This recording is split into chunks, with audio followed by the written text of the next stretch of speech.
m'ont investi de leur confiance pour me désigner comme nouveau président du groupe parlementaire.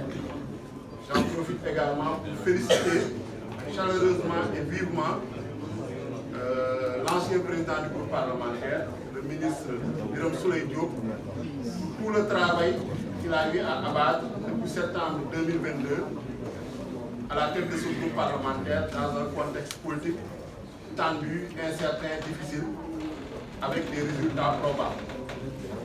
Et j'en félicite également tous nos collègues du groupe parlementaire Yewwi Askan Wi pour le bilan éloquent qu'ils ont eu à réaliser pendant moins de 2 ans. Donc, ce groupe parlementaire a eu à jouer, comme vous le savez, un rôle historique en matière de défense de la démocratie et de l'état de droit. Donc, on a eu à apporter la rupture au sein de l'Assemblée nationale.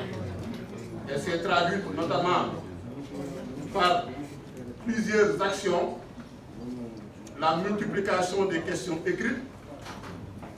On peut dire actuellement que le groupe parlementaire a eu à déposer près d'1 million de questions, 2 milliers de questions écrites. Près d'1 millier de questions écrites. Au moment où on parle, le bilan global est en train d'être fait.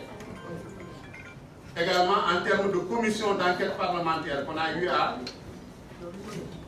proposer au sein de l'Assemblée nationale, au bureau de l'Assemblée nationale, les questions d'actualité, les questions orales, la saisine du Conseil constitutionnel.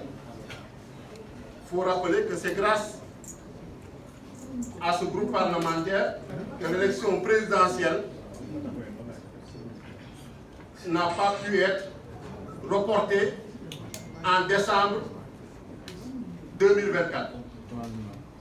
Ce groupe parlementaire qui s'est érigé, entre autres, comme un bouclier face aux velléités de l'ancien président de la République et de ses affidés pour permettre au Conseil constitutionnel de dire le droit. Donc, entre autres actions, et nous comptons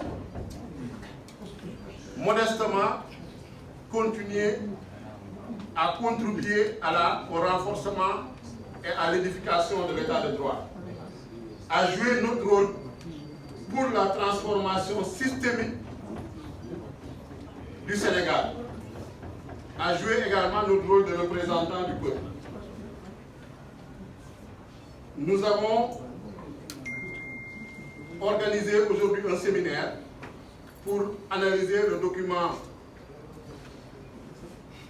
pluriannuel de programmation économique et budgétaire, qu'on appelle communément DPV, 2025-2027, et qui sert de référence à l'élaboration de la loi de finances de l'année.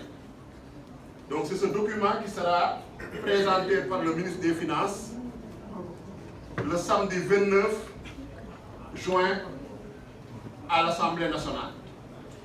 Et nous comptons jouer, comme toujours, notre partition pour défendre les intérêts du peuple, pour défendre les intérêts des Sénégalais. Nous allons, comme je l'ai dit, jouer notre rôle de représentant du peuple au sein de l'hémicycle, à travers l'élaboration, le contrôle de l'action du gouvernement, le vote des lois, l'évaluation des politiques publiques.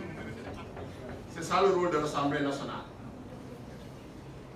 Contribuer à avoir une Assemblée nationale de rupture, comme lui a le dire le président Bassirou Diomaye Faye et le Premier ministre Ousmane Sonko, faire en sorte que le slogan Djoub, Djoubal, Djoubanti soit une réalité également à l'Assemblée nationale.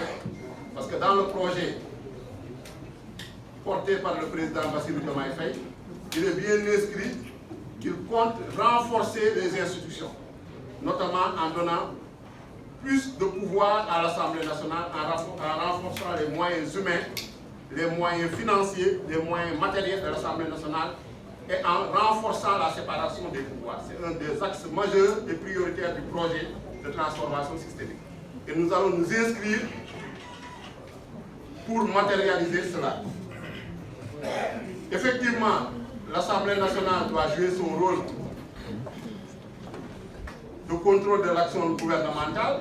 Malheureusement, nous avons noté encore quelques insuffisances liées notamment au fait que le bureau, qui est dominé par des députés de l'ancien régime, ne joue pas réellement son rôle.